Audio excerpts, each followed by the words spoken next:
রাজধানীর আসাদগঞ্জ মোড়ের ফুটপাতে জটলা। উৎসুক মানুষ কৌতূহল নিয়ে দেখছে, কেউ কেউ মোবাইলে ছবি তুলছে, অনেকেই ভিডিও করছে। ভিড় ঠেলে দেখা গেল এক ব্যক্তি গোসল করিয়ে দিচ্ছেন স্থানীয়দের কাছে পাগল বলে পরিচিত রুহুল আমিনকে। তাকে প্রায় 2 মাস আসাদগেট এলাকার ফুটপাতে দেখা যাচ্ছিল।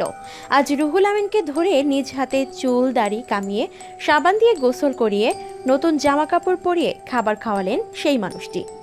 শেষে কিছু টাকা পয়সাও দিয়ে দিলেন। কথা হলো সেই মানুষটির সঙ্গে। তিনি নিজের নাম জানালেন মোহাম্মদ আওলাদ হোসেইন। পুলিশের অ্যান্টি টেররিজম ইউনিটে সহকারী উপপরিদর্শক হিসেবে দায়িত্ব পালন করছেন। বললেন, নিজের মানবিকতা বোধ থেকে শহরের এমন অবহেলিত ব্যক্তিদের দেখলে তিনি পরিষ্কার পরিচ্ছন্ন করে দেন। মানসিক শান্তি পেতে নিজ থেকেই তিনি এই কাজ করেন। পাগল রুহুল আমিনকে সকালে আসাদগেট এলাকায় দেখেন আওলাদ হোসেইন। তারপরই সিদ্ধান্ত নেন তাকে পরিষ্কার পরিচ্ছন্ন করে দেবেন। প্রথমেই নিজ হাতে তার দাড়ি চুল কামিয়ে দেন, নিজ হাতে গোসল করিয়ে দেন রুহুল আমিনকে। নতুন জামা কাপড় গামছা কিনে এনে পরিয়ে দেন। আওলাদ হোসেইনের এই কাজ দেখে আশেপাশে দাঁড়িয়ে থাকা মানুষ তার প্রশংসা করেন। রুহুল আমিনকে জামা পরিয়ে দিচ্ছেন আওলাদ হোসেইন।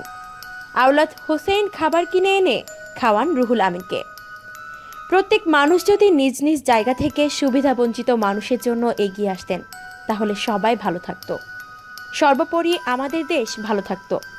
আসুন আমরা সকলেই এগিয়ে আসি এসব মানুষকে সাহায্য করতে, তাহলে আমাদের পৃথিবীটা আরও সুন্দর হয়ে উঠবে।